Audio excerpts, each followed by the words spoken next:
ஸ்தோத்திரம். காலவெளியிலே தேவனுடைய ஆலயத்தில் உங்களை பார்ப்பது சந்தோஷம். சங்கீதம் 1ஆம் சங்கீதத்தை நாம் திருப்பிக் கொள்வோம். இன்னைக்கு செய்திக்குள்ளாக நாம் கடந்து போக போகிறோம். 1ஆம் சங்கீதம். 2 நாள் முன்னோரையாக சில காரியங்களை பேசி வந்தேன். இன்னைக்கு செய்திக்குள்ளாக போகலாம். மனிதன் எப்படி ஆசீர்வாதமாக வாழ்வது? பூமியிலே மனிதன் எப்படி ஆசீர்வாதமாக வாழ்வது? உலகத்திலே மனிதர்கள் வாழுகிறார்கள், ரட்சிக்கப்பட்டவர்கள் இந்த உலகத்தில்தான் வாழுகிறார்கள். ஆனால் ஆசீர்வாதமாக எப்படி வாழ வேண்டும் என்பதை குறித்து பைபிள் நமக்கு பல காரியங்களை கற்றுக் கொடுப்பதை விளங்கிக் கொள்கிறோம். அது ஆசீர்வாதமாக வாழ்வதும் ஆசீர்வாதமாக வாழாமல் இருப்பதும் நம்முடைய கையில் தான் இருக்கு. நாம் ஆசீர்வாதமாக வாழ வேண்டும் என்றால் வேதம் நமக்கு என்ன சொல்லிக் கொடுக்கிறது? வேதம் நமக்கு என்ன கற்றுக் கொடுக்கிறது? எப்படி நாம் ஆசீர்வாதம் வாழ்வதற்கு வழிகள் என்ன? ஆசீர்வாதங்களை எப்படி பெற்றுக்கொள்ளலாம்? விதைக்கிறவன் எப்படி அறுக்கிறான்? அவன் விதைக்கும் பொழுது அறுவடை எப்படி வருகிறது? அதுபோல வேதம் நமக்கு பல காரியங்களை பைபிள் மூலமா, வேதத்தின் மூலமா, சத்தியத்தின் மூலமா ஆண்டவர் நமக்கு எழுதி வைத்திருக்கிறார் என்பதை அறிந்து கொள்கிறோம். திருப்பிய 1ஆம் சங்கீதத்தை நான் 2ஆம் வசனத்தை வாசிக்கிறேன். கர்த்தருடைய வேதத்தில் பிரியமாய் இருந்து இரவும் பகலும் அவருடைய வேதத்தில் தியானமாய் இருக்கிற மனுஷன் பாக்கியவான். இந்த பாக்கியவான் வார்த்தை தான் முதல் எடுத்திருக்கேன். பாக்கியவான். பாக்கியவான் சொல்லுக்கு எவ்வளவு வார்த்தை அஸ்ரே என்ற ஒரு வார்த்தை பயன்படுத்தப்படுகிறது. அஸ்ரே என்ற ஒரு வார்த்தை. இந்த ஆஸ்ரே என்ற ஒரு வார்த்தைக்கு 5 அர்த்த சொல் இருக்கிறது. இப்போதுமே ஒரு கிரேக்க சொல்லுக்கு 3 அர்த்தம் 4 அர்த்த சொல் இருக்கும். அதே போல எப்ரு வார்த்தைக்கு 4, 5 அர்த்த சொல் இருக்கும். அதிலிருந்து தான் ஒரிஜினல் மீனிங், மூல வார்த்தையிலிருந்து தான் உண்மையான அர்த்த சொல் எடுக்கப்படுது. பைபிள் இந்த காலத்தில் எழுதப்பட்ட மொழிபெயர்ப்புல ஏற்பட்ட நிறைய தவறுகள், பைபிள் தவறுல மொழிபெயர்த்ததனால் ஏற்பட்ட வார்த்தையிலே மாற்றங்கள் அங்கே உண்டானது. சில வார்த்தைகள் தமிழ்ல போட முடியாமல் இருக்கிறதுனால சில வார்த்தைகள் அப்படியே போட்டுட்டாங்க. ஆங்கிலத்திலையும் பார்த்தா அந்த தவறுகள் இருக்குது. ஆனால் மூல வார்த்தையில் அப்படிப்பட்ட தவறுகள் கிடையாது. சரியான வார்த்தைகள் எடுத்துதான் எழுதியிருக்கிறாங்க. அதை தான் நம்ம படிக்கிறோம். பல காரியத்தை நம்ம படித்து கொண்டே வருகிறோம். வேதத்தை மட்டும் படிக்கிறதில்ல, பல விஷயங்களை நம்ம வேதத்தை அறிந்து கொள்வதற்காக பல காரியங்களை நாம் படிக்கிறோம். இந்தியாவில் குன்னூர் என்ற ஒரு இடத்துல ஒரு ஸ்டான்லி என்ற ஒரு தேவனுடைய மனுஷன் இருக்கிறார். அவர் நல்ல எப்ரு மொழியை சரளமாக பேசுவார், சரளமாக கிரேக்க மொழியும் பேசுவார். அவர் கிளாஸ் நடத்துகிறார், ஒரு பெரிய கிளாஸ் நடத்துகிறாரு. எப்ரு மொழி கற்றுக் கொடுக்கிறாரு, கிரேக்க மொழியை கற்றுக் கொடுக்கிறாரு. அவர் அற்புதமான டீச்சர். நல்ல மலேசியாவுக்கு வர ஜூன் மாதத்தில் ஒரு கருத்தரங்கு வைக்கிறார். அவர்கிட்ட படிக்கிறது, இப்போ படிக்கிறதெல்லாம் காசு, எல்லாம் காசு கட்டணும். ஆன்லைனில் படித்தாலும் நம்ம காசு கட்டணும். அதனால இந்த படிப்பெல்லாம் மேல் படிப்புக்குள்ளாக நாம் போவதற்கு உதவியாக இருக்க, வேதத்தை அறிந்து கொள்வதற்கு இந்த காரியம் சொல்ல விட்டுட்டார். அறிவிப்பில் 29ஆம் தேதி நமக்கு கமிட்டி மீட்டிங் இருக்கும். 29 மறந்துடாதீங்க, புதன்கிழமை 29 நமக்கு கமிட்டி. போன வாரம் வைக்க முடியல, என்னால் ஃபோனு காணாமல் போச்சு. 2வது நான் ஒரு மீட்டிங் போயிட்டேன். 3வது என்பால்ஸா சிசியோட ஐசியூவில் இருக்கார். மிஷன்லாம் போட்டி ஓடிக்கிட்டு இருக்கு, மிஷனில் தான் ஓடிக்கிட்டு இருக்குது. அதனால இது ஆயிருமா, அப்படி ஆயிருமா, இப்படி ஆயிருமான்னு சொல்ல எல்லாமே கேன்சல் பண்ணிட்டேன். சரி, வருகிற 1ஆம் தேதி நமக்கு, 3ஆம் தேதி நமக்கு, 2ஆம் தேதி நமக்கு யூத் சண்டே யூத் ஃபெலோஷிப் இருக்குது. மறந்துடாதீங்க, யூத் ஃபெலோஷிப் சனிக்கிழமை நமக்கு இருக்குது. அதோடு கூட 7லேருந்து 8 வரைக்கும் யூத் ஃபெலோஷிப்பு, 8லேருந்து 9 வரைக்கும், 10 வரைக்கும் 9 வரைக்கும் நமக்கு வொர்ஷிப் ப்ராக்டிஸும் இருக்கும். வருகிற ஞாயிற்றுக்கிழமை குழந்தை பிரதிஷ்டை. அதுக்குன்னு ஒரு சனி செய்தி நான் ஏற்பாடு பண்ணி வச்சிருக்கிறேன், குழந்தை பிரதிஷ்டை. அடுத்தது நம்முடைய Bible school, Rhema evangelical Bible school BTh bachelor of theology ஆரம்பிக்கிறோம். ஜூன் மாதம் ஆரம்பிக்கிறோம். ஜகூரில் மற்ற இடங்கள்லாம் ஸ்டார்ட் பண்ண இருக்கிறோம். கட்டணம் வந்து 200 வெள்ளி தான். எல்லாத்தையும் அலசி பார்த்தா நிறைய இடங்களில் 300 வெள்ளி, சில இடங்களில் 350 வெள்ளி, 400 வெள்ளி கூட இருக்குது. ஆனால் நம்ம 200 வெள்ளி கட்டணும். டிப்ளமா மினிஸ்ட்ரி வந்து நம்ம நடத்திக்கிட்டு வர பல இடத்துல படிக்கிற ஆர்வம் உள்ளவங்க இந்த ரேமா இவெஞ்சலிக்க பைபிள் ஸ்கூலில் நீங்கள் வந்து படிக்கலாம். 10 பேர் இருந்தால் நம்ம சேர்ச்சிலே நம்ம வந்து ஆரம்பிக்கும். அது வந்து நல்ல சில கரிக்குலர் பாடலாம் இருக்குது, சில புது வார்த்தைகள்லாம் வர்றாங்க. அதனால் நீங்கள் கற்றுக்கொள்ளலாம். ஒன்லைனில் படிக்கிறத விட நீங்கள் நேராக படிக்கிறது, நம்ம வந்து நேராக தான் போகிறோம். நேராக படித்தாக்கா ஒயிட் போர்டை வச்சு நம்ம எழுதி போடுவோம், வரைஞ்சி காட்டுவோம், பல காரியங்களை ஒயிட் போர்டில் செஞ்சு காட்டுவோம். அப்புறம் ப்ராக்டிக்கலாக நீங்கள் சுவிசேஷத்தை இப்படி சொல்லணும், அதெல்லாம் உட்கார வச்சு டிஸ்கஸ் குரூப்லாம் இருக்குது. ப்ராக்டிக்கலாக, அதாவது ஃபேஸ் டு ஃபேஸ் டீச் பண்ணுறதில்ல. ஒன்லைனில் அப்படி செய்ய முடியாது. அதனால் ஒன்லைன் நாம் விட்டுட்டோம். ஒன்லைன் வேணாம், ஜனங்க விரும்பலை, ஒன்லைனில் விரும்ப மாட்டுறாங்க. அதனால் 10 பேர் இருந்தால் நம்ம சபையிலேயே நாம் நடத்துவதற்கு நாம் உதவியாக இருக்கும். வேதத்தை நாம் கற்றுக்கொள்ளலாம். சரிங்களா? பாக்கியவான், நீங்களும் நானும் உண்மையிலேயே பாக்கியவான்கள் தான். ஆனால் பாக்கியமான இருக்கிற ஒரு வாழ்க்கையில் பாக்கியமான வாழ முடியல. அதுதான் இன்னைக்கு பிரச்சனை. பாக்கியமான வாழ முடியல. பைபிள் சொல்லுகிறது நாம் பாக்கியவானா வாழ வேண்டும் அப்படின்னா ஆசீர்வதிக்கப்பட்ட மனிதனாக வாழ வேண்டும் அப்படின்னு சொல்லிட்டு, ஆனா அந்த ஆசீர்வாதத்துக்குள்ளாக நம்மளால நுழைய முடியாம இருப்பதற்கு பல தடைகள் இருக்குது மனித வாழ்க்கையில. கொஞ்ச நேரமான தடைகள் நிறைய தடைகள் இருக்குது. இந்த தடைகள் எல்லாம் நாம் தாண்டி வரணும். தடைகளை தாண்டி வரணும்னா தான் ஆசீர்வாதங்களை நம் வாழ்க்கையில பெற்றுக் கொள்வதற்கு உதவியாக காணப்படும். ஆசீர்வாதம் வாழ்வதற்கு நம்முடைய பங்கு இருக்குது, தேவனுடைய பங்கு இருக்குது. நம்முடைய பங்கை நாம் போடும் பொழுது தேவன் அவருடைய பங்கை போடுகிறார். நம்ம பூமியில எல்லா விதத்திலும் ஆசீர்வாதமாக வாழ்வதற்காக, அதுல குடும்ப ஆசீர்வாதங்கள், கணவன் மனைவிக்குள்ளாக இருக்கிற ஆசீர்வாதங்கள், பிள்ளைகள் ஆசீர்வாதங்கள்லாம் நிறைய உள்ள அடக்கப்பட்டு இருக்குது. இந்த 5 விதமான அர்த்த சொல்லை நாம் விளங்கிக் கொள்ள வேண்டும். அப்படின்னா முதல் காரியம், பாக்கியவான் என்று சொன்னால் ஆசீர்வதிக்கப்பட்டவன் என்று அர்த்த சொல்லை நமக்கு சொல்லுகிறதா காணப்படுகிறது. இரண்டாவது நீங்க பார்த்தீங்கன்னாக்கா, இந்த ஆசீர்வாதமான சொல்லை குறித்து சிந்திக்கும் பொழுது நல்லா விளங்கிக் கொள்ள வேண்டும். 5 சொல்லிலே செழிப்பானவன், அவன் செழிப்பு உள்ளவன். எப்படியெல்லாம் ஒரு மனிதன் இந்த பூமியிலே அவன் செழிப்பு உள்ளவனாக இருக்க முடியும்? செழிப்புனா தெரியுங்களா? நமக்கு எல்லாருக்கும் தெரியும். செழிப்பா இருக்குது ஆவியாத்மா சரீரம் முழுவதுமாக எப்படி நாம் செழிப்பா இருக்க முடியும் என்பதையும் இந்த 2வது சொல் சொல்லுகிறது. 3வது ஒரு சொல் சொல்லுகிறது மகிழ்ச்சி உள்ளவன். நான் இதெல்லாம் ஒரு டாபிக்கே எடுத்து பேசுவேன். மகிழ்ச்சி உள்ளவன். மகிழ்ச்சி இருக்குதா? இன்னைக்கு சந்தோஷம் இருக்குதா? மகிழ்ச்சியா வாழ்றோமா? ஏன் இந்த நம்முடைய வாழ்க்கையில இந்த மகிழ்ச்சியை இழந்து போகிறோம்?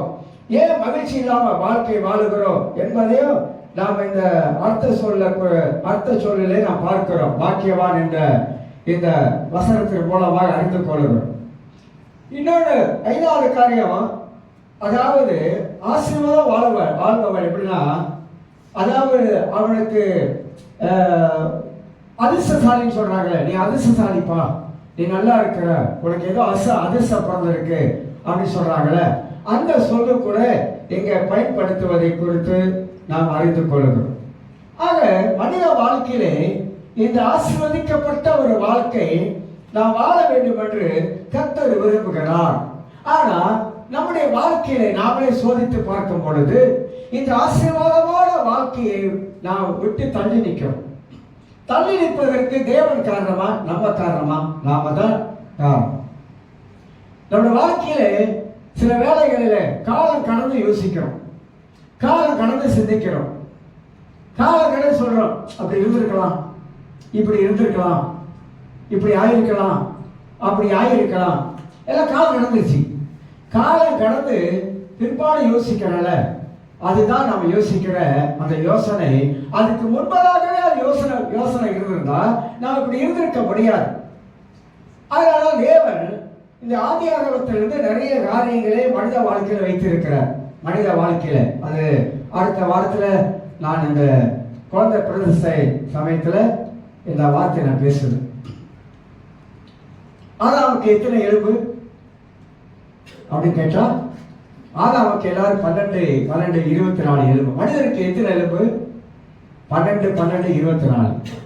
ஆதாமுக்கு எத்தனை எலும்பு அப்படின்னு கேட்டா எல்லாரும் சொல்ற வழக்கத்துல 12 27. மனுஷன் எங்க இருந்து வந்தா? ஒரு எலும்புல இருந்து வந்தான். அப்படிதான் நம்ம சொல்லுவோம், ஒரு எலும்பு. ஆண்டவர் ஒரு எலும்புலாம் எடுக்கல. ஆதாமுக்கு 48 எலும்பு. அப்போ அடுத்த வாரம் எல்லாரும் வாங்க. குழந்தை பிரதேச அன்னைக்கு இதை ஒரு செய்தி எடுத்து நான் வைத்திருக்கிறேன். அந்த செய்தியை உங்களுக்கு பேசுகிறேன். அப்போ தெரியும் நமக்கு ஆண்டவர் வசனத்தின் மூலமாக தான், வேற எங்கேயும் இல்லை. எல்லாம் வசனத்திலே ஆண்டவர் எழுதியிருக்கார்.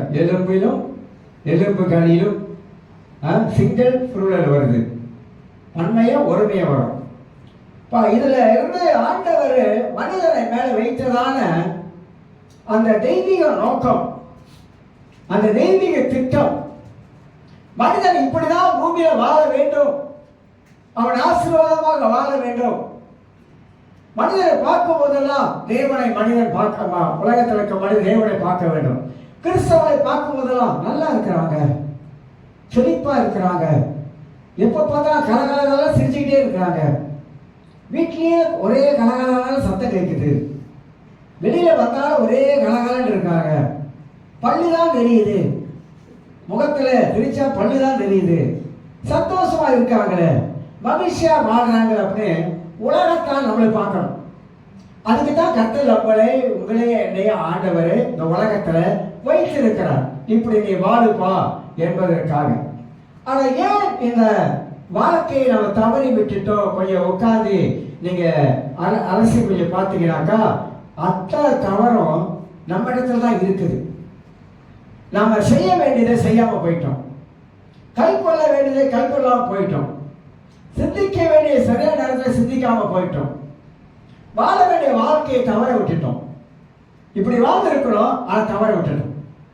தவற விட்டதுனாலதான் வந்த நிறைய பாதிப்புகள் நம் வாழ்க்கையில் ஏற்பட்டு இருக்குது என்பதை அறிந்து கொள்கிறோம். அப்ப பாக்கியவான் என்று சொன்னால் ஆசீர்வதிக்கப்பட்டவன். 2 காரியம் சொல்லுகிறேன். நான் அன்றைக்கே சொன்னேன். ஒன்று, பழைய ஏற்பாட்டிலே பொருளாதார ஆசீர்வாதங்களை பற்றி நிறைய சொல்லப்பட்டிருக்கு. பொருளாதார ஆசீர்வாதங்கள், உலகத்துல உனக்கு வீடு வேண்டும், உனக்கு கார் வேண்டும், பணம் வேண்டும், எல்லாம் வேண்டும், உலகத்துல உனக்கு வேண்டும். அதனால்தான் மனிதரை ஆண்டவர் உலகத்துல வைத்து எல்லாம் உனக்கு வேணும், அது உனக்கு தேவை. ஆனா அநேக கிறிஸ்தவர்கள் அதையும் பூர்த்தி செய்யறதில்ல. 2வது ஒரு காரியம் இருக்கு, முக்கியமானது. உலகத்துல இருக்கிற நிறைய காரியங்கள் தேடி போறாங்க. எனக்கு நகை வேணும், எனக்கு மனிதருக்கு ஆசை, பெண்களுக்கு பெரும்பாலும் ஆசை நகை, ஆண்களுக்கும் அந்த ஆசை இருக்கு, இல்லைன்னு சொல்ல வரல. நகை ஆசை தோசை, அப்புறம் அப்பள வடை, எல்லாம் நல்லது, எல்லாம் ஆசை இருக்குது. ஆசை அளவுக்கு மிஞ்சி ஆசை இருக்கக்கூடாது, ஆசை இருக்கணும், ஒரு அளவோடு இருக்கணும் அந்த ஆசையெல்லாம். இதெல்லாம் ஆசை. ஒரு வீடு வாங்கணும் ஆசை, நல்லது. வீடு ஆண்டவர் தனிமையா இருக்கிறவனுக்கு வீடு வாசலை ஏற்படுத்தி கொடுக்கணும் பைபிளே இருக்குது, அப்போஸ்தலர் புத்தகத்துல. அப்ப எல்லாமே மனிதனுக்கு தேவையான காரியங்களை ஆண்டவர் ஆசீர்வதித்து உலகத்துல வைத்திருக்கிறாரு. அதை நாம தான் பிரயாசப்பட்டு முயற்சி எடுத்து அவைகள்லாம் எடுத்துக்கொள்ள வேண்டும். அவைகள்லாம் இந்த உலகத்துல தேவநாமத்தை மகிமைப்படுத்தபடியாக நாம் அனுபவிக்க வேண்டும் என்பதற்காக தேவன் வைத்திருக்கிற ஒரு ஆசீர்வாதமான ஒரு காரியம் என்பதை குறித்து அறிந்து கொள்கிறோம்.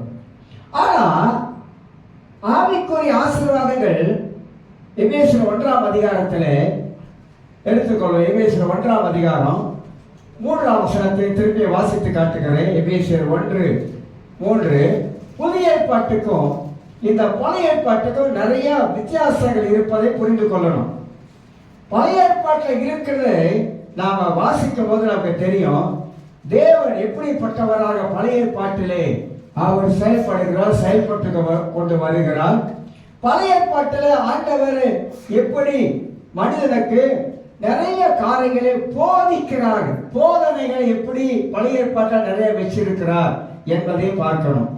எபேசியர் 1ஆம் அதிகாரம் 3ஆம் வசனம். நம்முடைய கர்த்தராகிய இயேசு கிறிஸ்துவின் பிதாவாகிய தேவனுக்கு ஸ்தோத்திரம். அவர் கிறிஸ்துவுக்குள் உன்னதங்களிலே ஆவிக்குரிய சகல ஆசீர்வாதத்தினாலும் நம்மளை ஆசீர்வதித்திருக்கிறார். இருக்க போறார் இல்ல, ஆசீர்வதிக்கிறார். ஆசீர்வதிக்கிறார் அப்படின்னு சொல்லல, ஆசீர்வதிச்சிருக்கிறார். வதிச்சிருக்கிறார், ஆசீர்வதிச்சிருக்கிறார். எப்படின்னா கிறிஸ்துவுக்குள்ளாக, கிறிஸ்துவுக்குள். எபேசு புத்தகத்துல இந்த கிறிஸ்துவுக்குள் என்ற வார்த்தையை நீங்க படிச்சு பார்த்தீங்கன்னாக்கா நிறைய இடத்துல கிறிஸ்துவுக்குள் கொலோசியர் புத்தகத்தை படிச்சு பார்த்தீங்கன்னா கிறிஸ்துவுக்குள் நாம் இப்படி இருக்கிறோம், கிறிஸ்துவுக்குள் நாம் என்னவா இருக்கிறோம், கிறிஸ்துவுக்குள் நாம் யாராக இருக்கிறோம் அப்படின்ற வசனங்கள் நிறைய படிக்கிறோம். அவ கிறிஸ்துவுக்குள் என்ற வார்த்தையை நம்ம சிந்திக்கிறது இல்லை, நாம் யோசிக்கிறத. நீங்களும் நானும் கிறிஸ்துவுக்குள் என்னவா இருக்கிறோம். அப்ப ஆண்டவராக இயேசு கிறிஸ்துவுக்குள்ளாக நாம் எப்படி இருந்தால் எப்படி வாழ முடியும்? ஏன்னா நிறைய பேர் கிறிஸ்துவுக்குள் இல்ல, கிறிஸ்துவுக்கு இல்லாம கிறிஸ்துவ விட்டு வெளியே நிற்கிறாங்க. கிறிஸ்துவுக்குள் இருக்கிற அர்த்தம் என்ன தெரியுங்களா? கிறிஸ்துவ நானும் ஒன்றா இருக்கிறோம், அவருக்குள்ளாக நான் இருக்கிறேன், அவருக்குள்ளாக நான் வாழுகிறேன், அவர் எனக்குள்ளாக வாழுகிறார், நானும் அவரை ஒன்றாக வாழ்ந்து கொண்டு இருக்கிறோம். அந்த வாழ்க்கை எப்படி இருக்கு என்பதை நாம் அறிந்து கொள்ள வேண்டும். அதுதான் பவுல் அழகா எபேசு புத்தகத்துல ஆவிக்குரிய ஆசீர்வாதங்களை பத்தி பேசுறார். அப்ப ஆவிக்குரிய ஆசீர்வாதம் என்றால் என்ன, பொருளாதார ஆசீர்வாதம் என்றால் என்ன, ரெண்டு சமமா மனிதனுக்கு ஆண்டவர் பகுத்து பொதிச்சு எழுதி வச்சிருக்கிறார். ஆவிக்குரிய ஆசீர்வாதமும் நமக்கு தேவை, பொருளாதார ஆசீர்வாதமும் நமக்கு தேவை. ரெண்டு நமக்கு தேவையா இருக்குது. ஏன் அன்று நமக்கு தேவை?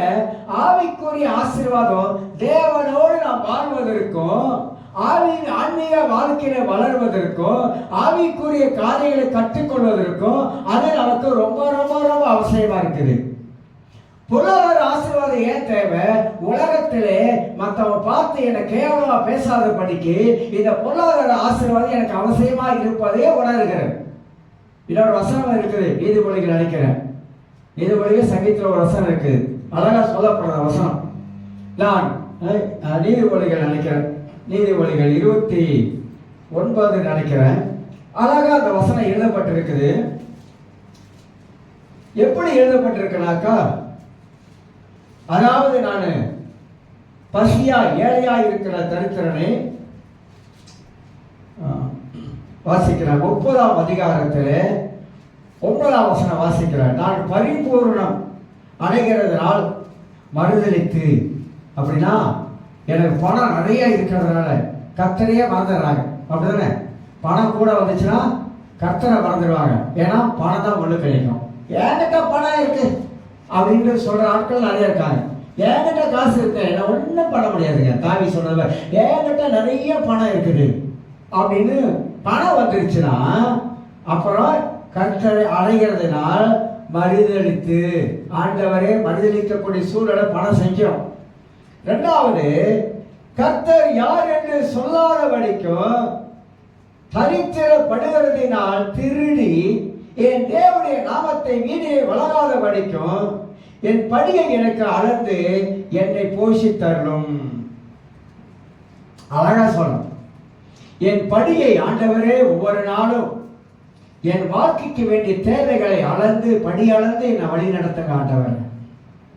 பைபிளை வாசிக்கும் போது கொஞ்சம் சிந்திக்கணும், பைபிளை வாசிக்கும் போது கொஞ்சம் யோசிக்கணும், பைபிளை வாசிக்கும் போது கொஞ்சம் கற்பனை பண்ணணும், பைபிளை வாசிக்கும் போது மனதை உள்ள கொண்டு போகணும், பைபிளுக்குள்ள வசனத்துக்குள்ளாக கொண்டு போகணும். ஏன் ஆண்டவருக்கு எழுதியிருக்கிறாரு? பணம் வர்றதுனால நான் கடவுள் விட்டு பின்மாறி போகிறது வாய்ப்பு இருக்கா? இருக்கு, 100% இருக்குது. பைபிள் நிறைய விஷயங்கள் அதை பற்றி பேசுது. எப்படி இருக்குது? காசு இருப்பதனால ஒரு மனிதனுடைய சிந்தனை மாறுவதற்கு நிறைய சான்சஸ் இருக்கு, நிறைய வாய்ப்புகள் இருக்கு மாறுவதற்காக. அப்ப ஆண்டவர் பொருளாதார ஆசீர்வாதத்தையும் ஆண்டவர் வைத்திருக்கிறார். அந்த ஆசீர்வாதங்களை நாம் அனுபவிக்க வேண்டும் என்பதற்காக. ஆசீர்வாதங்களை வேற விதத்தில் அனுபவிக்கிறதுல, ஆசீர்வாதங்களை இயேசுக்குள்ளாக அந்த ஆசீர்வாதங்களை நாம் அனுபவிக்க வேண்டும் என்பதற்காக. அப்ப கிறிஸ்தவர்கள் எதை விரும்புறாங்க? இன்னைக்கு ஆண்டவரே, என் ஆவிக்குரிய ஆசீர்வாதம் எனக்கு தேவை. ஆனது என்னைக்கா ஜெபம் பண்ணிருப்போமா? ஆண்டவரே, ஆவிக்குரிய ஆசீர்வாதங்கள் எனக்கு தாரும் ஆண்டவரே. ஆவிக்குரிய வாழ்க்கையில வளரணும் ஆண்டவரே. ஆவிக்குரிய கண்களை திறந்து விடு ஆண்டவரே. ஆவிக்குரிய வாழ்க்கையை நான் முன்னேறி போக வேண்டும் ஆண்டவரே அப்படின்னு என்னைக்காவது யாராவது நெஞ்சில கை வச்சு கொஞ்சம் சொல்லுங்க பார்க்கலாம். நான் ஆவிக்குரிய வாழ்க்கையில பெருகணும் ஆண்டவரே அப்படின்னு ரொம்ப குறைவாகும். ரொம்ப ரொம்ப குறைவாகும். சில வேளை அந்த வார்த்தையை வந்திருக்காது. ஆனா ஆண்டவரே, எனக்கு இதைத்தாரும் ஆண்டவரே, ஆண்டவரே அதைத்தாரும் ஆண்டவரே, ஆண்டவரே கிள்ளி தராதே ஆண்டவரே, அள்ளி கொடுங்க ஆண்டவரே, கொட்டுங்க ஆண்டவரே, கூரை பிச்சைக்கிட்டு கொட்டுங்க ஆண்டவரே, கொட்டனாலும் பத்தாத ஆண்டவரே, இன்னும் தாங்க ஆண்டவரே, இன்னும் தாங்க ஆண்டவரே அப்படின்னா நம்மளுடைய தேவையெல்லாம் நாம் வாங்கதாவே இருக்குது. தண்ணி கடவுளை பார்த்து என்னைக்கா கேட்டிருக்கா? தண்ணி கொடுக்கும், பத்தாவது கொடுங்க அப்படி கேட்டிருக்கா? அது கேட்காது. நினைப்பீங்க அதுக்கு வாய் இருக்கா பஸ் அது கேட்கறதுக்கு? இயற்கையெல்லாம் எதுவுமே கேட்டதில்லை மனிதனை தவிர. இயற்கையெல்லாம் கொடுக்குது, மழை கொடுக்குது, நமக்கு கொடுக்குது. அது இயற்கை யோசித்து பாருங்க, எல்லாமே கொடுக்குது. மனிதர் ஒன்று மட்டும்தான் அவன் கொடுப்பதில்ல, அவன் கேட்கிறவனா இருக்கான். எல்லாரையும் அவன் கேட்கிறவனா இருக்கிறான். ஏன்? கேட்டு கேட்டு பழகிட்டான். வேற ஒண்ணு இல்ல. ஆண்டவரே ஆண்டவரே பிச்சை எடுக்கிற கை மாதிரி வேலை தூக்கி ஆண்டவரே கொடுங்க ஆண்டவரே கொடுங்க ஆண்டவரே அப்படின்ற மாதிரி நம்ம கேட்டே பழகிட்டோம். எல்லாத்தையும் கேட்டே பழகிட்டோம். அப்புறம் கேட்கக்கூடாது சார், நான் கேட்கக்கூடாதுன்னு சொல்லலைங்க. அந்த மாதிரியான மைண்டை வளர்க்கக்கூடாதுன்னு சொல்றேன். நம்முடைய தேவைகளை தேவன் அறிந்து இருக்கிறார், எல்லாவற்றையும் அறிந்து இருக்கிறார். உள்ளத்துல நினைச்சு ஜெபம் பண்ணா கூட அது கர்த்தர் அதை கேட்பாரு. அதுக்குன்னு நம்ம ஜெபிக்கிறப்பெல்லாம் நம்ம அதையே கேட்டுக்கிட்ட ஒரே இதே கொடுங்க கொடுங்க கொடுங்க. அவருக்கு தெரியும் எந்த நேரத்தில் எதை கொடுக்குன்னு அவருக்கு தெரியும். அவருடைய காரியத்தை நாம் செய்தால் நம்முடைய தேவைகள் தானா சந்திக்கப்படும். தமிழ்நாடு சொல்லுவாங்கல்ல, என்ன சொல்லுவாங்க? பிள்ளைய பிள்ளையை ஊட்டி வளர்த்தா தமிழ்ல அது அர்த்தமே வேற, அர்த்தமே வேற. ஏன் அப்படி சொல்றாங்க? நிறைய தத்துவங்கள் இருக்குது, கருத்துள்ள காரியங்கள் இருக்குது. நம்ம நல்லா விட்டுருவோம். ஆனா நம்முடைய ஏன் விட்டுறோம்ன்றீங்களா? பைபிளை நாம் சரியாக படிக்காததுனால தான் நம்ம கடவுள்கிட்ட என்ன கேட்கன்னு தெரிய மாட்டேங்குது. கடவுள்கிட்ட எதை நமக்கு முக்கியம் அப்படின்னு உணர மாட்டோம். எது முக்கியம்? இந்த உலகத்தில் இருக்க பொருளாதார காரியங்கள் முக்கியமா? அது அவசியம் வேண்டுதான். அதை விட முக்கியம் ஆன்மீக காரியமாச்சே. ஒரு வீட்டை இழந்துட்டா இன்னொரு வீடு வாங்கிடணும். ஒரு காரை இழந்துட்டா இன்னொரு காரை வாங்கிடணும். ஆனா நம்முடைய வாழ்க்கையில ஆன்மீக காரியத்தை இழந்துட்டா வாங்க முடியாதுங்க. அதெல்லாம் வாங்க முடியாது. வாழ்க்கையில எதை இழக்கக்கூடாது. மற்றதெல்லாம் இழந்தா கூட திரும்பி வாங்கிடலாம், திரும்பி கிடைச்சிடும், பெற்றுக்கொள்ளலாம். ஆனா அந்த ஆன்மீக காரியத்தை இழந்துட்டோமாக்கா நம்மளால வாங்க முடியாது. எத்தனை பேர் பின்மாறிட்டாங்க? ஏன் பின்மாறிட்டாங்க? ஆவிக்குரிய ரீதியில பலன் இல்லை, ஆவிக்குரிய ரீதியில செழிப்பா இல்லை, ஆவிக்குரிய ரீதியில அவங்க வாழல. அதனால ஆவிக்குரிய ரீதியில அவங்க விழுந்துட்டாங்க. மீண்டும் வர்றது சாதாரண காரியமா? சாதாரண காரியம் இல்லை. எல்லாரும் சொல்லுவோம், நீதிமான் 7 மலை இருந்தாலும் அவன் எழுந்திருப்பான். எழுந்தாச்சும் ஆச்சு. எழுதலாம் என்ன ஆச்சு? விழுந்தவன் எழுந்திருக்கலாம் முடிஞ்சுங்க கதை. எழுதா பரவாயில்லையே. ஆனா எவன் எழுதிருக்க மாட்டாங்க, யாருமே போடாம போயிடுறாங்களே, அப்படியே போயிடுறாங்களே. அதனால கடைசி இந்த நாட்கள்ல, இந்த இருண்ட காலத்துல, கடைசி நாட்கள் சொல்றதுக்கு இல்லை, கடைசி நாட்கள் இன்னும் இருக்குது. இப்ப இருக்கிற காலம் ஒரு இருண்ட காலம். இந்த இருண்ட காலத்துல பயங்கரமான கள்ள போதனைகள் சபைக்குள்ளாக பயங்கரமா நுழையுது. நான் அடிக்கடி வலியுறுத்துறேன். ஏன் வலியுறுத்துறேன்னாக்கா, இப்ப இந்த கள்ள போதனை மனுஷனுக்குள்ள பயங்கரமா பரவி போகுது.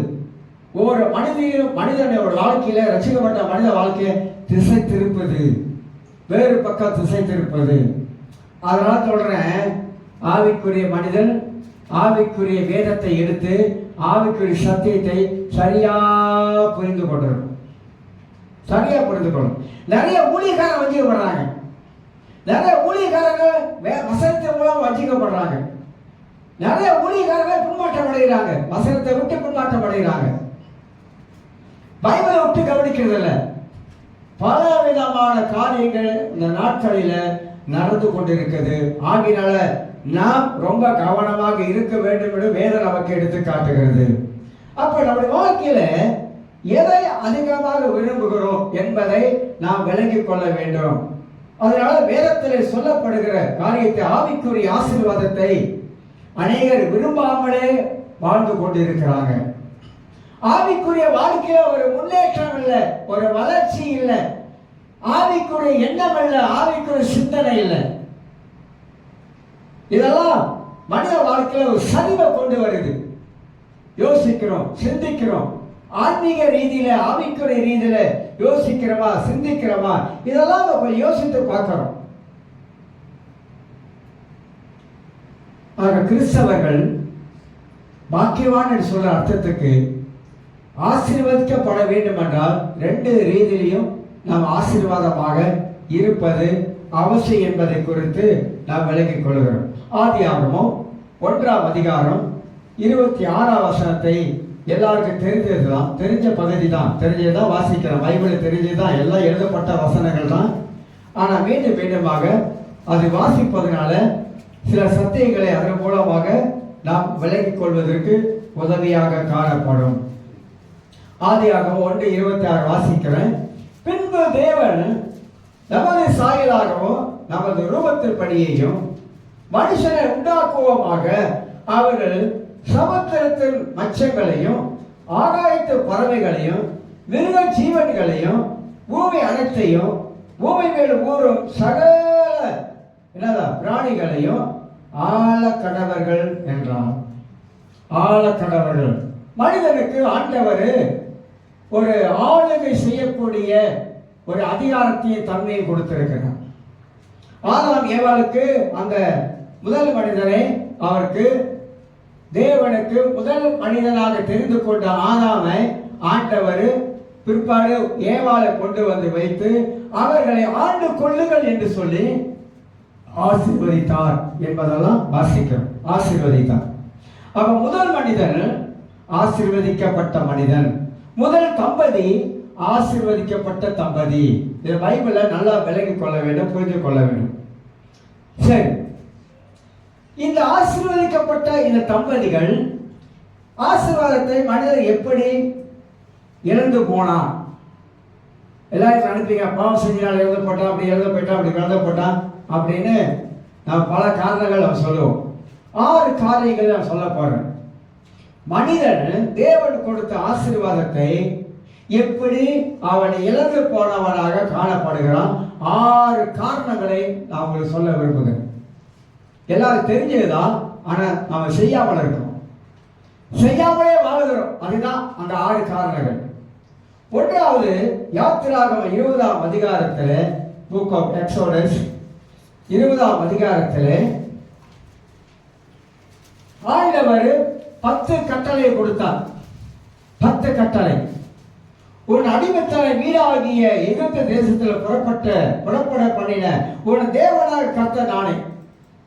இந்த 10 கட்டளை நமக்கு எப்படி நமக்கு தெரியுமோ தெரியாதோ நமக்கு தெரியாது, அதை படிச்சிருக்குமா நமக்கு தெரியாது. 3ஆம் வசனம், என்ன என்ன உனக்கு வேறு தேவர்கள் உண்டாயிருக்க வேண்டாம். 4ஆம் வசனம், மேல வானத்தில் கீழே பூமியிலும் பூமியின் கீழ் தண்ணீரிலும் உண்டாயிருப்பதற்கு ஒப்பான ஒரு சுரூபத்தையாகிலும் யாதொரு விக்கிரத்தையாகிலும் நீ உனக்கு உண்டாயிருக்க வேண்டாம் என்று சொல்லி அப்படியே 20ஆம் அதிகாரத்துல அந்த 10 கட்டளையை நாம் வாசித்துக் கொண்டே வருகிறோம். முதலாவதாக மனிதன் இந்த 10 கட்டளையில எதெல்லாம் மீறிட்டான் தெரியுங்களா? மீறிட்டான். கட்டளையை கை கொள்ளல. கடவுளை கட்டளை கை கொள்ள வேண்டும். ஆனா மனிதன் தேவ கட்டளை கை கொள்ளாமல் இன்னைக்கு வாழுகிறான். ஆதாம் ஏவாளுக்கு இட்ட கட்டளை இப்ப சொல்லல. யாத்திரா புஸ்தகத்துல இந்த 10 கட்டளை கர்த்தர் எழுதி கொடுத்தாரு. என்னிடத்தில் அன்பு கூர்ந்து என் கற்பனையை கை கொள்ளுகிறவர்களுக்கோ 1000 தலைவரை மட்டும் இரக்க செயலாய் இருக்கிறேன். கட்டளை கை கொள்கிறோமா? நல்லா யோசிப்போம். தேவன் எழுதி வைத்த 10 கட்டளையில எத்தனை கட்டளை கை கொள்ளாமலே வாழும்? ஒன்றியவன் புஸ்தகத்துல ஃபுல்லா வாசிச்சு பாருங்க, 5 அதிகாரத்தையும். அங்க கட்டளை கொடுத்து நிறைய காரியங்கள் ஆண்டவர் எழுதியிருப்பார். கட்டளைகளை கை கொள்றோமா? நீங்களும் நானும் தேவ கட்டளையை கை கொள்றோமா? தேவ கட்டளை என்ன தெரியுங்களா? செய்ய வேண்டியது அது கட்டளை, அதை மீற முடியாது, மீறக்கூடாது. அந்த கட்டளைகளை நாம் கை கொண்டு வாழ வேண்டும். அப்ப ஆசீர்வாதம் இழப்பதற்கு என்ன காரணம்? கணவனை எழுதி வைத்திருக்க, தேவனை எழுதி வைத்திருக்க கட்டளைகளை நாம் கை கொள்ளவே இல்லை. அதனால்தான் தேவ ஆசீர்வாதங்கள் நம் வாழ்க்கையில குறைவா இருக்குது, குறைவா காணப்படுது. ஏன்னா ஆண்டவர் சொல்ற கட்டளையை நம் வாழ்க்கையில கை கொள்ளாமல் வாழ்வதனால. அப்ப தேவ கட்டளையை மீறுவது, கடவுளுடைய கட்டளையை மீறுவது ஆசீர்வாதத்துக்கு குறைச்சலை உண்டாக்குது. ஆண்டவர் சொல்றாரு, இதை செய்யாத என்று கட்டளை எடுக்கிறாரு. அதை செய்யும் பொழுது அவ தேவனுடைய கட்டளைக்கு மதிப்பில்லை. ஒன்று ஆண்டவர் சொல்லி நாம் அதை மீறி செய்யும் பொழுது அது வரக்கூடிய ஆசீர்வாதத்துக்கு தடைன்னு சொல்ல வரேன். நீங்களா தான் நானா தான் சரிதான். அப்ப ஆண்டவர் எதை விரும்புகிறாரு? என் கட்டளையை மீறாத. அதுதான் தேவர் சொல்றாரு, என் கட்டளையை மீறாத, நான் எழுதி வைத்த கட்டளையை மீறாத. அவர் மோசேக்கு எங்க எழுதினாரு? சீனா மலையிலே அவராகவே விரலினாலே எழுதப்பட்ட கட்டளை, தேவனே எழுதி கொடுத்த கட்டளை. அப்ப அந்த கட்டளையை நம்ம என்ன செஞ்சிடறோம்? நீங்க நிறைய வாசி பார்த்தீங்கன்னா நிறைய காரியங்கள் இருக்குது. 7ஆம் வசனத்துல, உன் தேவனாகிய கர்த்தருடைய நாமத்தை வீணிலே வழங்காதிருப்பாயாக. கர்த்தர் தம்முடைய நாமத்தில் வீணிலே வழங்குகிறவனை தண்டியாமல் விடார். ஓய்வு நாளை பரிசுத்தமாய் என்னதான் ஆசரிக்க நினைப்பாயாக. இதெல்லாம் 10 கட்டளைங்க. இப்போ ஒன்று சொன்னா நீங்க நினைப்பீங்க, வேற மாதிரிலாம் நினைப்பீங்க, வேற மாதிரிலாம் யோசிப்பீங்க. நான் வசனத்தில் தான் எடுத்துக்காட்டுறேன். இதெல்லாம் நம்ம மீறுகிற காரியம், தேவன் எழுதி வைத்ததை மீறுகிற காரியம். இன்னொரு நல்ல மனசுல வச்சுக்கொள்ளுங்க. பணம் இருக்கிறதுனால கர்த்தரை ஆசீர்வதிக்கிறான்னு யாருமே நினைக்காதீங்க. இல்லவே இல்லை. உலகத்தில் பணக்காரன் இருக்கான், நிறைய பணம். அவன் திறமசாலியாக அவன் படித்ததில், அவன் வளர்ச்சதில், அவன் முன்னேற்றத்தில் அவன் சம்பாதிச்ச பணத்தை வச்சிருக்கான். அதனால ஆண்டவரை ஆசீர்வதிச்சிருக்காரு? இல்லவே இல்லை. ஏதோ நான் நல்லா இருக்கிறேன், காடி இருக்கு, பங்களா இருக்கு, அப்படி இருக்கு, இப்படி இருக்கு, எனக்கு ஒரு பிரச்சனை இல்லை, நல்லா இருக்கிறேன், அதனால ஆண்டவரை ஆசீர்வதிச்சான அர்த்தமும் கிடையாது, அர்த்தமும் கிடையாது. ஆசீர்வாதத்தினுடைய அருமையான ஒரு சத்தியத்தை புரிஞ்சு கொள்ளணும். ஆபிரகாமை கர்த்தர் எப்ப ஆசீர்வதித்தாரு? ஆரம்பத்திலே வாப்பா எல்லாத்தையும் அள்ளி பிடிச்சி போப்பா அப்படின்னு சொல்லிட்டாரா? ஆபிரகாம் 12ஆம் அதிகாரத்துல ஆண்டவர் சொல்றாரு, உன் தேசம், உன் இனம் எல்லாத்தையும் விட்டு நீ வானாரு. எல்லாத்தையும் விட்டு வாப்பா, எல்லாத்தையும் விட்டுட்டு வா, ஒண்ணுமே இருக்கக்கூடாது உன் கையில, வெறுமையா வரணும் அப்படின்னாரு. பெருமையா வந்தானா? இல்லையே. அவரோட வாழ்க்கையில 2 பக்கம் வாழ்க்கை இருக்கு, ஒரு பக்கம் பேசக்கூடாது. எசேக்கியாவோட வாழ்க்கையில 2 பக்கம் இருக்கு, ஒரு பக்கம் பேசக்கூடாது. தாவீது வாழ்க்கையில 2 பக்கம் இருக்கு, ஒரு பக்கம் பேசக்கூடாது. கிதியோன் வாழ்க்கை 2 பக்கம் இருக்கு, ஒரு பக்கம் பேசக்கூடாது, மறுபக்கத்தையும் பார்க்கணும். நிறைய பேர் ஒரு பக்கம் பேசிட்டு போயிடுவாங்க. எசேக்கியா ராஜா ஜோமனா கண்ணீரோட ஜோமனா 15 வருஷம் ஆண்டவர் ஆசீர்வாதம் வேண்டி கொடுத்தார், ஒரு பக்கம் முடிச்சுட்டு போயிடுவாங்க. மறுபக்கம் என்ன? மறுபக்கம் என்ன நடந்துச்சு? கர்த்தர் கூப்பிடுவது போயிருந்தா நீ ஒழுங்கா போயிருக்கலாம். கர்த்தர் கூப்பிடுவது நீ போல, நீ கூட்டி கேட்டதுனால நீ பாவத்துக்கு தான் நீ பலியான, பாவம் செய்வதற்கு பலியாயிட்ட. அதனால பைபிள்ல எப்போதுமே ஒரு மனிதரை படுத்து படிச்சா 2 பக்கமும் பார்க்கணும். அடுத்த பக்கம் என் வாழ்க்கை எப்படி இருந்துச்சு. இப்ப ஆபிரகாம் சீமானா ஆசீர்வதிக்கப்பட்டதுக்கு என்ன காரணம் தெரியுங்களா? அவன் அந்த ஈசாக்க பலி செலுத்தலாம் பாருங்க. கர்த்தருடைய வார்த்தைக்கு அப்பதான் என்ன செய்யலாம்? அப்பதான் உண்மையா அவன் கீழ்ப்படிய ஆரம்பிக்கலாம் கர்த்தருடைய வார்த்தைக்கு. அப்ப அவன் 12ஆம் அதிகாரத்துல ஆண்டவர் சொன்ன வார்த்தைக்கு பாதி கீழ்ப்படிஞ்சா, பாதி கீழ்ப்படியல. ஆண்டவர் பாதி கீழ்ப்படுத்தல விரும்ப மாட்டாருங்க. கீழ்ப்படிஞ்சா முழுமையா கீழ்ப்படியும். இந்த அறவார கீழ்ப்படுத்தினா கர்த்தர் விரும்ப மாட்டார். உலகத்துல நானும் பார்த்துட்டேன், எல்லாமே சர்க்கஸ்காரன் கூட சிங்கத்தை அடக்கி கீழ்ப்படி வச்சிடணும். புளிய சவுக்கு எடுத்து அது கட்டினா அவளை அடங்கி கிடையாது, அப்படியே அங்கே ஓடி ஏறிட்டு அங்கே போயிடுது. குறைய கூட மனுஷன் வளர்த்து அதை சொல்றது அவன் சொல்ற மாதிரி அதை கேட்கறது வச்சிடறான். கிளி கூட அழகா நான் சொல்ற மாதிரி சொல்லு அப்படின்னா அது சொல்ற மாதிரி சொல்லி பேசுது.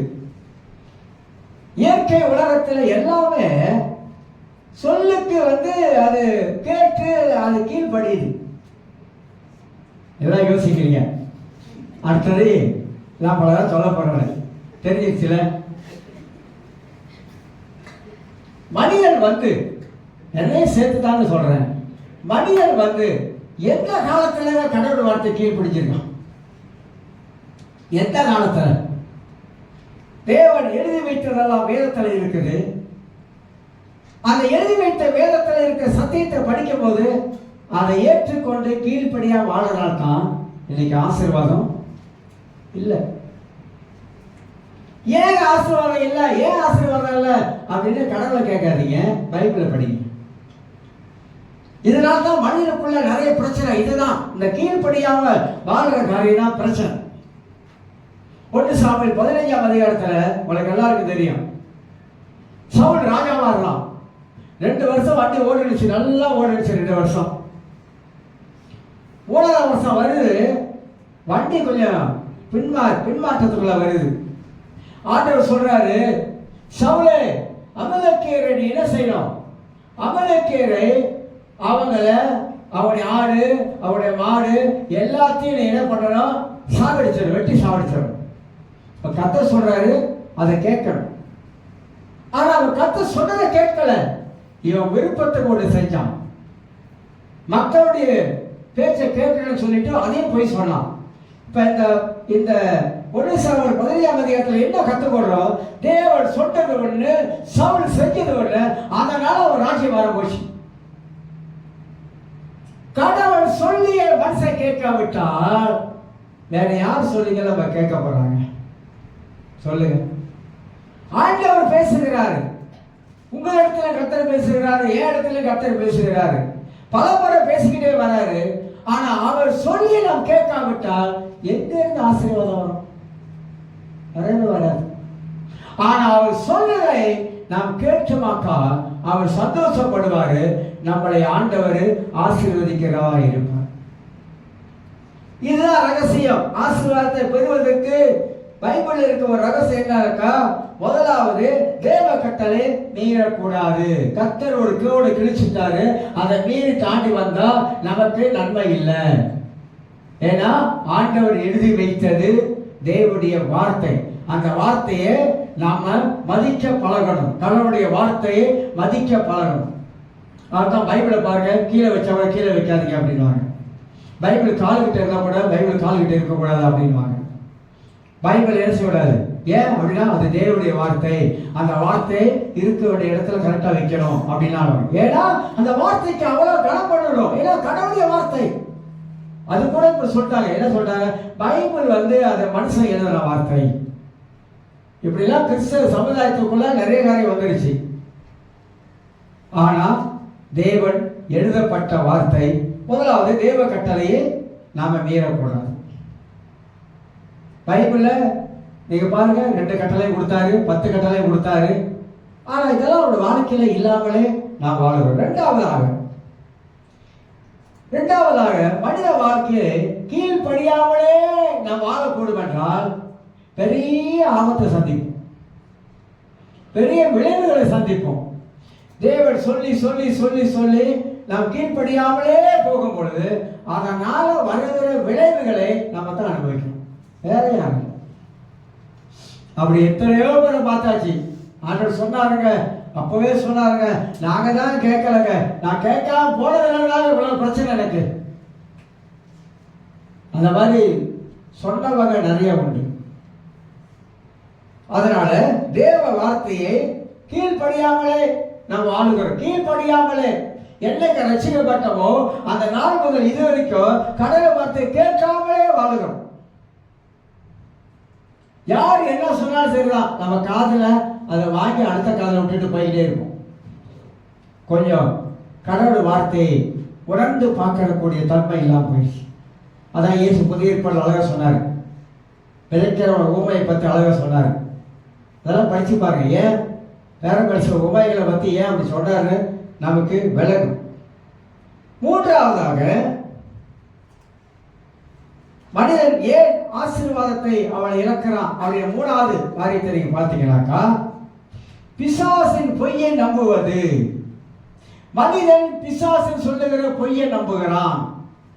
மனிதன் தேவன் சொல்வதை விட்டுட்டான், ஆனா சாத்தான் சொல்லுகிற பொய்யை முழுக்க முழுக்க நம்புகிறான். இந்த உலகத்துல எதுக்கு மதிப்பு தெரியுங்களா? உண்மைக்கு மதிப்பு இல்லை, சத்தியத்துக்கு மதிப்பு இல்லை, பொய்க்கு நிறைய மதிப்பு இருக்குது. பொய் பைபிள்ல வந்து பாசி பார்த்தீங்கன்னா, நீங்க யோவான் 8ஆம் அதிகாரத்தில் தெரிஞ்ச வசனம் தான், சில வசனம் காட்டுகிறேன். யோவான் 8ஆம் அதிகாரத்தில் 44ஆம் வசனத்தை நான் உங்களுக்கு வாசித்து காட்டுகிறேன். இதெல்லாம் அடிக்கடி திருப்பி சிந்தித்து பார்க்கணும். 44 நீங்கள் உங்கள் பிதாவாகிய பிசாசினால் உண்டானவர்கள். யாருக்கு சொல்றாரு? 8ஆம் அதிகாரம் ஃபுல்லா வாசி பார்த்தீங்கன்னாக்கா, இயேசு கிறிஸ்து அந்த காலத்தில் இருந்த அந்த பரிசேயர்கள், இவங்க மோசமானவர்கள். பரிசேயர்கள் ரொம்ப ரொம்ப மோசமானவர்கள். அவங்களோட கூட ஆண்டவர் பேசிக்கிட்டே வருவார். பயங்கரமான காரசாரமான வார்த்தைகள்லாம் போட்டு பேசிக்கிட்டே வருவார். ஏன்னாக்கா அவருடைய வாழ்க்கை செய்யாதவனுங்க, ஆனா பேச்சு மட்டும் நிறைய பேசுவானுங்க. நல்ல பண வசதி படைச்சவங்க, ஏழைகளை ஒடுக்கிறவனுங்க. இந்த மாதிரியான சுவாபம் தான் அவனுக்குள்ள இருக்கிறது. அதெல்லாம் ஏன் சொல்லிட்டே வருவாரு, நீங்கள் உங்கள் பிதாவாகிய பிசாசினால் உண்டானவர்கள், உங்கள் பிதாவுடைய இச்சைப்படி செய்ய மனதா இருக்கிறீர்கள் அப்படி சொல்லிட்டு, அவன் ஆதி முதல் கொண்டு மனுஷ கொலைபாதகனாக இருக்கிறான், சத்தியம் அவனிடத்தில் இல்லாதபடியால். நல்ல கவனிக்கணும். ஆதி முதல் யாரு? காயின் ஆபேல் இருக்கால, ஆதி முதல் அவன் கொலைபாதகன். அவன் ஆதி முதல் கொலைபாதகனாக இருக்கிறபடியால் அவன் சத்தியத்தில் நிலைநிற்கவில்லை. அவன் பொய்யனோ, பொய்க்கு பிதாவாய் இருக்கிறபடியால் அவன் பொய் பேசும்போது சொந்தத்திலே எடுத்து பேசுகிறான்.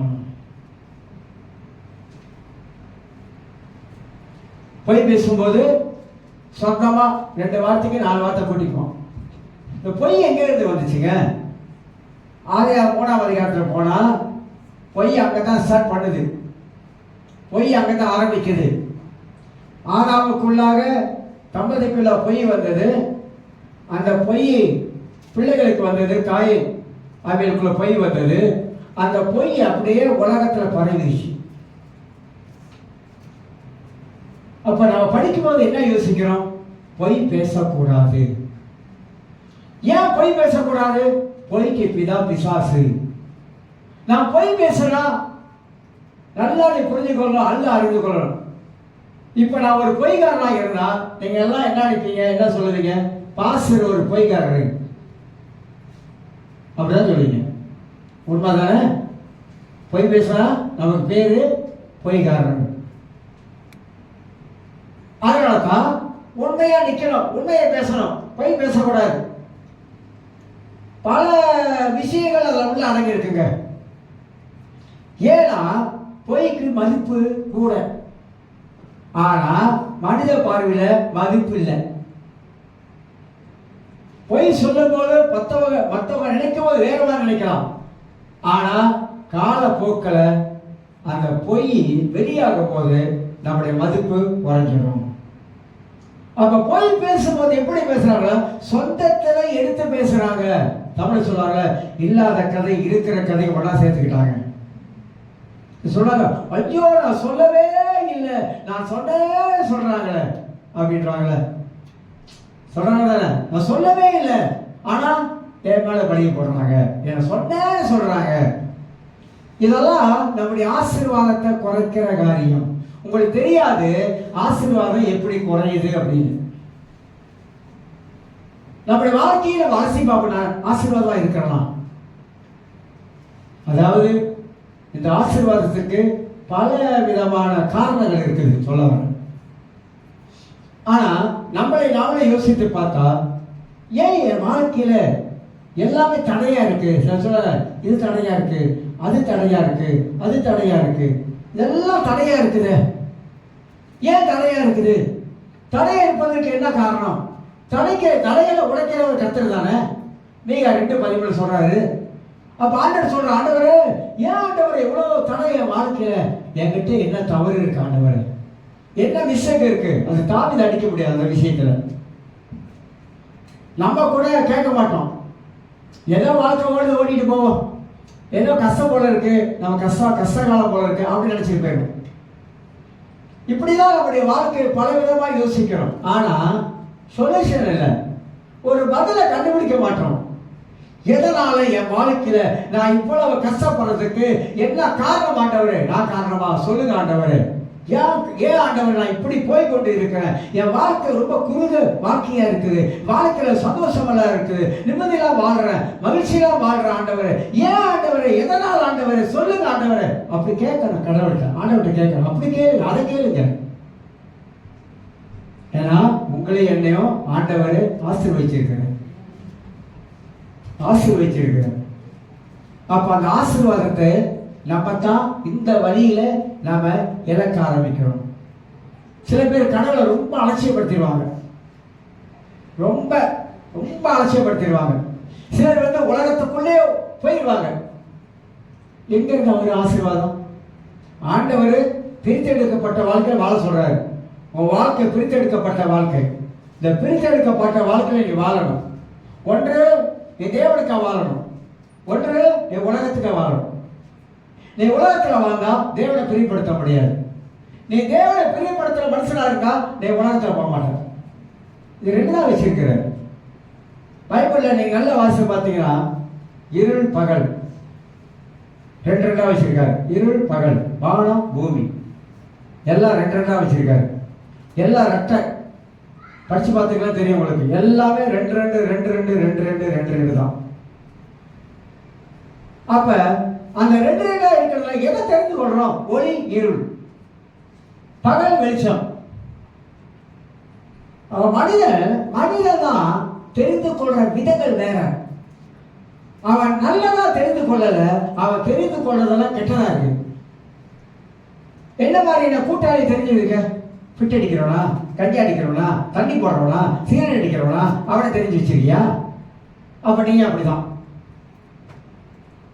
உன் கூட்டாளி என்ன மாதிரி கூட்டாளியை தெரிஞ்சு வச்சிருக்க? ஜெபிக்கிறவன், சேர்ச்சுக்கு வர்றவன், பைபிள் வாசிக்கிறவன், அந்த மாதிரி தெரிஞ்சு வச்சிருக்கா? உன் வாழ்க்கை நல்லா இருக்கும். இதுதான் கர்த்தர் வச்சிருக்காருங்க. உலகம் ஒரு இருள், நம்ம வெளிச்சம். இந்த வெளிச்சம் இருள பூந்துச்சுனாக்கா வெளிச்சமா வரும். திரும்பி வரும்போது சொல்லுங்க, இருக்காது. எனக்கு தெரியுங்க. ஒரு சிகரெட் காட்டுறா, ஒரு போக அப்படி இழுத்து அப்படி விடுறா போதும் அப்படின்னு யாரு கூட்டாளி கூட சொல்லி கொடுப்பான். ஒன்னு அப்படி இழுத்து அப்படி விடு அப்படின்னா ஒன்ன இழுத்து விட்டான் பாருங்க, அப்புறம் ஒரு கோத்தா வாங்கினான். ஏன்னா உலகம் சொல்லிக் கொடுக்குது, அதுதான் சொல்ல வர. அப்ப ஆசீர்வாதமாக வாழ வேண்டிய நாம் ஆசீர்வாதம் இழந்து போனதுக்கு என்ன காரணமாக இந்த பிசாசு நிறைய பொய் சொல்லி வச்சுட்டாங்க. எப்படி ஆதாம் ஏவாள் கிட்ட நிறைய பொலிஷன் ஆடும். உன் கண்ணு திறக்கும், பொலை சாப்பிடும், கண்ணு திறந்துடும், நீங்களாம் தேவனை போல ஆயிடுவீங்க அப்படின்னு பொய்யெல்லாம் நிறைய பொய்ய சொன்னான். அந்த பொய்யினால வந்த விட தான் 2 பேர் விழுந்தாங்க. ஏமாத்துற வஞ்சகக்காரன். பிசாசுக்கு எத்தனை பேர் இருக்கு தெரியல? பிசாசுக்கு எத்தனை பேர் இருக்குது? 1 பேர் 2 பேர் இல்லைங்க, ஏகப்பட்ட பேர் பிசாசுக்கு இருக்குது. அதனால நாம் ஆசீர்வாதத்தை மனிதன் எப்படி இழக்கிறானா, பொய்யை நம்பி வாழாத. சத்தியத்துக்காக நெல்லுங்க, உண்மையை பேச பழகிங்க, உண்மை வாழ வைக்கும். என்னைக்குமே உண்மை வாழ வைக்கும். எத்தனையோ தத்துவங்கள்லாம் நம்ம அறிந்திருக்கிறோம். அப்ப மூன்றாவது நாம் பிசாசின் பொய்யை நம்ம நம்பிட்டோமாக்க எல்லாம் போயிடும். ஒரு வசனத்தை வாசித்து 4வது காரியத்துக்கு சொல்லி முடிக்கிறேன். நீதிமொழிகள் 19ஆம் அதிகாரம், நீதிமொழிகள் 19 9ஆம் வசனத்தை உங்களுக்கு வாசித்து காட்டுகிறேன். நீதிமொழிகள் 19:9 வாசிக்கிறேன். பொய்ச்சாட்சிக்காரன் ஆக்கினைக்கு தப்பான், பொய்களை பேசுகிறவன், அது தமிழ்ல வேற மாதிரி வந்துருச்சு, நாசமடைவான் போட்டுருச்சு. பொய்ச்சாட்சிக்காரன் 1 ராஜாக்கள் புஸ்தகத்துல 19ஆம் அதிகாரத்தில் வாசி பார்த்தீங்கன்னா, வாசிச்சாதான் மண்டக்குளம் வரும், இல்லைன்னா சம்பவமே தெரியாது. நாபால் என்ற ஒரு மனுஷன் இருக்கிறான். ஆகாப் ராஜா ஏசபேலோட மனைவி பூசாரியுடைய மகள் ஏசபேல் ஆவின்னு சொல்லுவாங்க. ஏசபேல் ஆவி பயங்கரமான ஆவி. அப்ப ராஜா வந்து நாபால்கிட்ட கேட்கிறான், திராட்சை தோட்டத்தை எனக்கு கொடுத்துரு அப்படின்னு. எவ்வளவு காசு கேட்கிற கொடுக்குறான் அப்படின்னு. அப்ப நாபால் சொல்லுவான், இந்த திராட்சை தோட்டம் எங்களுடைய பரம்பரை சொத்து, இந்த பரம்பரை சொத்தை நான் விற்க முடியாது அப்படின்றோம். உடனே ராஜா அதை கேட்டுட்டு ரொம்ப துக்கமா போய் வீட்டில் உட்காந்துருப்பான். ரொம்ப துக்கமா உட்கார்ந்து இருக்கும்போது எசபேல் கேட்பா, ராஜாவே ஏன் துக்கமா இருக்கீங்க? அப்ப ராஜா வந்து கதையை சொல்லுவார். இந்த மாதிரி நாபால்கிட்ட போய் தோட்டத்தை கேட்டா கொடுக்க மாட்டேன் சொல்றான். கவலையை விடுங்க. என்னது? எசபேல் சொல்ல, கவலையை விடுங்க, நாளைக்கு பாருங்க அப்படி சொல்லிட்டு 2 பொய் சாட்சிய போனா நிப்பாட்டணும். யாரு? நாபாலுக்கு விரோதமா 2 பொய் சாட்சிய நிப்பாட்டி மக்களை கூடி வர வைத்து அவன் மேல பொய் கதையை கட்டி பொய் சாட்சி சொல்லி அவனை கொண்டாந்து இழுத்து வச்சு கல் எடுத்து அடிச்சு அவனை சாவடிச்சான். இப்ப சொல்றான், போக நாமோட திறத்தோட நீங்க எடுத்துக்கொள்ளுங்க. சொத்தை அபகரிப்பதற்கு அவனுடைய பரம்பரை சொத்தை எடுத்துக் கொள்வதற்காக அவன் மேல பொய் சாட்சிய போட்டு அவனை கொண்டுட்டாங்க. அதுதான் பொய் சாட்சிக்காரன் ஆக்கினைக்கு தப்பான். பைபிள் ஈட்டி எடுத்து நெஞ்சில் குத்துற மாதிரி குத்தும் ஒவ்வொரு வசனம். அதனால தான் சொல்றேன், கோர்ட்லையா கிறிஸ்தவங்க பொய் சாட்சி சொல்லக்கூடாது, போலீஸ் ஸ்டேஷன்லையா கிறிஸ்தவங்க பொய் சாட்சி சொல்லக்கூடாது. எங்கேயுமே எந்த இடத்துலையும் ஒரு கார் வாங்குறாங்க, பொய் சாட்சி சொல்லி அப்படி இப்படி காரை வாங்குறதுக்கு சைன் பண்றது. எப்படி? சம்பளமே 1500 வெள்ளி, 2000 வெள்ளி, 2500 போட்டு அவன் காட்டி வாங்கிடுறது. அது பொய் சாட்சியானே, எல்லாம் பொய் சாட்சிங்க. பெரிய சொல்வார், ஊழியக்காரன் இங்கே போகக்கூடாது, போலீஸ் ஸ்டேஷனில் போய் கையெழுத்து போடக்கூடாது, போலீஸ் ஸ்டேஷன் பக்கமாக போகக்கூடாது. ஒருத்தன் மாட்டியிருப்பான், நீ போய் அங்கே போய் அவளுக்கு நீ பக்கத்து வர போய் அவன் என்ன பண்ணான்னு உனக்கு தெரியாது, நீ சொல்ல போய் கடைசி அவனை இதெல்லாம் ஆராய்ச்சி பார்த்தா அவன் பெரிய எல்லாம் வேலை பண்ண வந்திருப்பான். அந்த வேலை வச்சுக்க வேணான்றார். 3 காரியம் சொன்னார். ஊழியக்காரன் சைன் வைக்கக்கூடாது, போலீஸ் ஸ்டேஷன் பக்கம் போகக்கூடாது அப்படின்னு. ஏன்? உலகம் பொய் நிறைய நிறைஞ்சு கிடக்குது. உலகத்துல தான் தப்பித்து கொள்வதற்காக நிறைய பொய்களை பேசக்கூடிய ஆட்களும் கோர்ட்ல இருக்கான், லாயர் இருக்கான், உலகார வெளியாக்காரன். என்னாக அநீதி நிறைந்த உலகத்துல நீங்கள் நானும் வாழ்ந்து கொண்டிருக்கோம். அதுல உண்மையா வாழ்றது எவ்வளவு கஷ்டமா இருக்கு தெரியுங்களா? சத்தியத்துக்காக நின்னா நமக்கு 4 பக்கம் ஒத்தடி தான் வரும். சத்தியத்துக்காக நின்னா எல்லா விதத்திலையும். அதனால்தான் உண்மையா நாம் வாழ்வதற்கு நாம் பிரயாசப்பட வேண்டும். இப்ப சொல்லுங்க, ஆசீர்வாதம் எப்படி இழக்கும்? ஏன் ஆசீர்வாதம் இல்லை? எதனால நான் ரட்சிக்கப்பட்டேன், என் வாழ்க்கையில இன்ன வரைக்கும் என்னால முன்னேறி போக முடியல? ஆண்டவரை முன்னேறி போக முடியாதுன்னு சொன்னாரா? சொல்லல. ஏன் போக முடியல? கடவுளுடைய கட்டளை கை கொள்ளல, தேவ கட்டளைக்கு கீழ்ப்படியில, தேவ சொல்வதற்கு கீழ்ப்படியில. நமக்கு வாய்க்கு வந்தவரெல்லாம் பொய் பேசிடுறோம். அதனால தேவ ஆசீர்வாதத்துக்கு இதெல்லாம் தடையாயிருச்சு. சாத்தான் அதை பயன்படுத்தணும். அதுதான் நிறைய பேர் சொல்றாங்க. என்ன சொல்றாங்க? எல்லா இது சேர்ச்சுக்கு போனாலும் ஒரு ஆசீர்வாதம் இல்லை, சேர்ச்சுக்கு போயிட்டு வீட்டுக்கு வந்தாலும் ஒரு ஆசீர்வாதம் இல்லை, சேர்ச்சுக்கு போயிட்டு வீட்டுக்கு வந்தால் அங்கதான் பெரிய சண்டையே நடக்குது. வீட்டுக்குள்ள நுழைஞ்சோட சண்டை, காடிக்குள்ள புகுந்தோட சண்டை, அப்பதான் சேர்ச்சி முடிஞ்சு வரேன். இதெல்லாம் எங்க பார்த்தாலும் இது பாருங்க, எங்க பார்த்தாலும் அவ கேட்பான், வீட்டு இப்பதான் சேர்ச்சி முடிஞ்சு வீட்டுல காலை வச்சு சோத்தா போடுன்னு சொன்னேன், அதுக்கு சண்டை. சோத்தா போடுன்னு சொன்னதுக்கு சண்டை. அவன் கை இல்லையா, உனக்கு கால் இல்லையா, கடந்து போக தெரியாதா, என்னதான் கேட்கணுமா, போட்டு திட்ட தானே, அதுக்கு ஒரு சண்டை. மனைவி புருஷனுக்கு தான் பரிமாறணும், அப்படிதானே? அப்படிதான் பைபிள் எழுதிச்சிருக்கு. இல்ல புருஷன் மனைவிக்கு பரிமாறணும். புருஷன் தான் மனைவிக்கு உட்காருங்க அப்படி மக எடுத்து வச்சு சோத்தை போட்டு எல்லாம் வச்சு பரிமாறணும். புருஷன் மனைவி தான் பரிமாறணும். கூட எடுத்துக்க தெரியாதா? எது கேட்டா நானா வருமா? அவர் எடுத்த கேப்ப ஏதாவது தண்ணி எடுத்தாங்க, உனக்கு எடுத்துக்க தெரியாதா? அந்த பார்த்தீங்களா, அந்த அந்த இடக்கா உடக்கா பேச்சு பார்த்தீங்களா, பார்த்துருக்கீங்களா? இடக்கா உடக்கா பேச்சா இருக்கும். அப்பதான் சேர்ச்சி முடிஞ்சு வீட்டுக்கு போய் இருக்கணும். அந்த சாப்பாட்டால் வந்த பிரச்சனை, எத்தனை பிரச்சனை சாப்பாட்டால வந்த பிரச்சனை இருக்கு தெரியுங்களா? ஏங்க இப்படி இப்படி நிறைய அந்த பிசாசு வந்து நம்ம ஆசீர்வாதங்களை இப்படியே செஞ்சு செஞ்சு நீ ஆசீர்வாதமா வாழக்கூடாது. அவருடைய பிளானுங்க, பிசாசோட திட்டம் என்ன தெரியுங்களா? இந்த பூமியில கிறிஸ்தவங்க ஆசீர்வாதமா இருக்கக்கூடாது, வாழக்கூடாது. அதனால தான் அவன் இதெல்லாம் கொண்டாந்து வைக்கிறான். கொஞ்சம் நீங்க யோசித்து வசனத்தை நீங்க தெரிந்து கொண்டு, ஏன் இது நம்ம வாழ்க்கையில வருது? அப்ப பிசாசு செய்கிற காரியம். ஆண்டவர் என்னை ஆசீர்வதிக்கிறவர், ஆசீர்வாதத்துக்கு தடை நான் தான் காரணமா இருக்கிறேன். கொஞ்சம் அனுசரிச்சு அதெல்லாம் கொஞ்சம் விட்டு தூக்கி எரிஞ்சு பாருங்க, உங்களுக்கு வர வேண்டிய ஆசீர்வாதம் வரும்.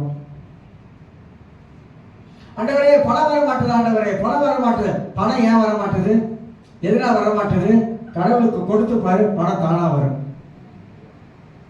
இல்ல கொடுத்த பார்த்துட்டேன் வர மாட்டுது. இல்ல இல்ல இல்ல அது வந்து சாத்தா வந்து காதல ஊதுறான், நீ என்னத்த கொடுத்தாலும் அதெல்லாம் வராது அப்படின்னு. இல்ல இல்ல, நீங்க உடைக்க வேண்டியதை கரெக்டா உடைக்கணும், அடிக்க வேண்டியதை கரெக்டா அடிக்கணும்.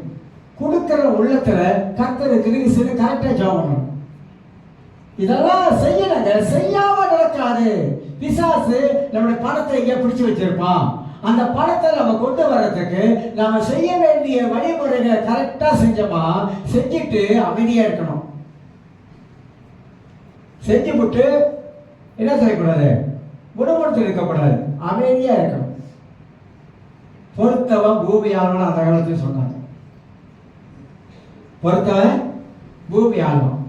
நம்மளால பொறுக்க முடியல, பொறுக்க முடியாம தவிப்போம். இல்லைங்க, நான் சொல்றேன், எல்லாவற்றுக்கும் மேலானவர் ஆண்டவராக இயேசு கிறிஸ்து.